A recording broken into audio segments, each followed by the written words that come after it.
Hi viewers, this is Jayastha Murli from FinBanian. In our last video titled Letter of Credit series number 1, we looked at why the letter of credit is required in the first place and how it benefits both buyers and sellers.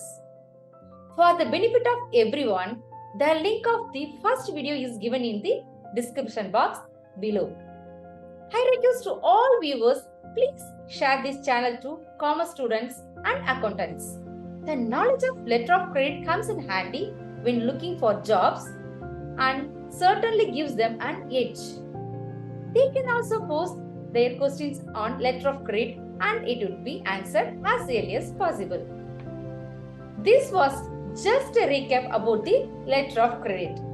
Let's move on to look at the letter of credit definition. Let's see. What is a letter of credit? A letter of credit is an arrangement whereby a bank acting at the request of a customer, which means buyer, undertakes to pay for the goods and services to a third party, which means seller, by a given date on documents being presented in compliance with the condition. This is a letter of credit. When you read the last two lines of the definition, it clearly says LC deals with documents and most importantly documents which are mentioned in the LC. Please underline this statement. Let me explain little bit more important points about LC. Number 1. No verbal communication and any other correspondence between buyer and seller will be entertained. This is very important. The bank will not listen to anything which is not part of terms and conditions of LC. Number 2. The buyer and seller have to be very sensitive about each and every word mentioned in the letter of credit. If seller is not clear about any conditions, it is highly advisable not to accept the letter of credit till it is clarified. The seller has to send a swift message through its bank to the applicant seeking clarification. Let's see some of the important terms which are related to the LC. Number 1. Applicant or buyer. Number 2. Issuing bank or applicant's bank. Number 3. Seller or beneficiary. Number 4. Beneficiary's bank. Number 5. Advising bank and negotiating bank. Number 6. Confirmation bank. And the last one, swift message. These are the important terms which are related to the LC. You all already know about applicant, applicant's bank, beneficiary and beneficiary's bank. Let me explain about swift message. Let's start with the swift. What is a swift? SWIFT is the short form of Society for Worldwide Interbank Financial Telecommunication. This is very secure network as messages are being sent and received by banks in encrypted forms. The bank communicates through SWIFT format when it deals with LC. When a bank opens and amends a letter of credit, it communicates to the other bank through the SWIFT network. MT700 message format is for the opening of the letter of credit. MT707 message is used for the amendment. Amendment means when you want to change some terms in the LC already issued, SWIFT uses MT707 message format. Normally the applicant asks for the copy of MT700 and MT707 message is ordered to ask the seller to check with their bank.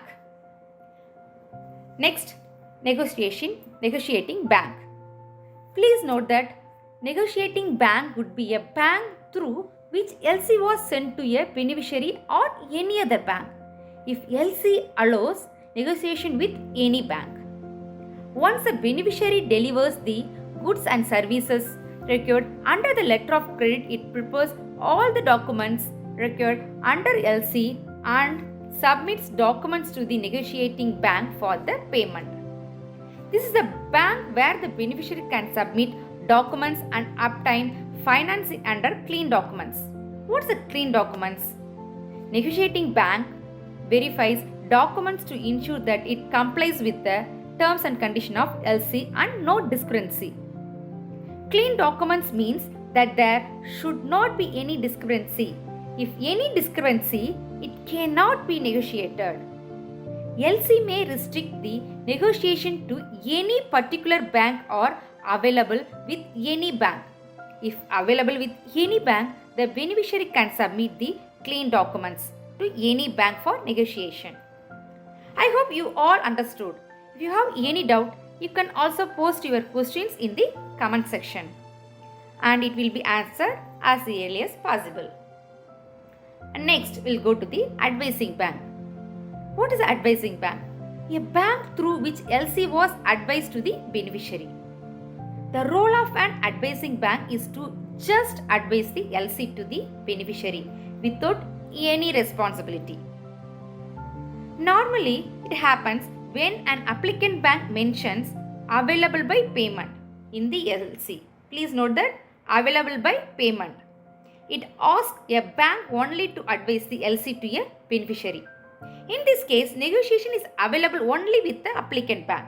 It means all the documents have to go to the applicant bank physically and it will check documents and make payment. There is no responsibility on the advising bank. The beneficiary cannot approach the advising bank for negotiation. The advising bank will send documents to the applicant bank upon the receipt of documents from the beneficiary. And the last one, confirming bank. Normally, the confirming bank turns out to be one of the well-known banks. It adds its guarantee to a LC based on request and charges a fee. The confirming bank comes when an export order is received from a country which is underdeveloped country. Please note that which is underdeveloped country coupled with political instability and economic issues. It is natural for exporters to have concern about the receipt of payment under LC. In this scenario, the exporter can ask the applicant to add the confirmation to the LC from a well-known bank. Once confirmation is added, the payments under LC is protected by the confirmation bank. The documents will go to the confirming bank for payment. Next, we'll go to the last section. Just want to share some of the important points to be considered before opening the LC. Number 1. First and foremost, the letter of credit is always irrevocable. It means once it is established in favor of a beneficiary, it cannot be cancelled without the consent of a beneficiary. It means once the buyer opens a letter of credit, the control passes on to the beneficiary. If beneficiary supplies the good as per the terms and conditions and submit the required documents, the bank will make the payment. Number 2. Think deeply about what are the conditions would ensure your interest. Once you finalize all conditions, decide about what documents are required. The bank will not accept any conditions which cannot be reduced to documents. LC cannot just put a condition without stating a document required to complete that. For example, LC cannot say that the quality of materials should be of some grade to insist about the quality of material.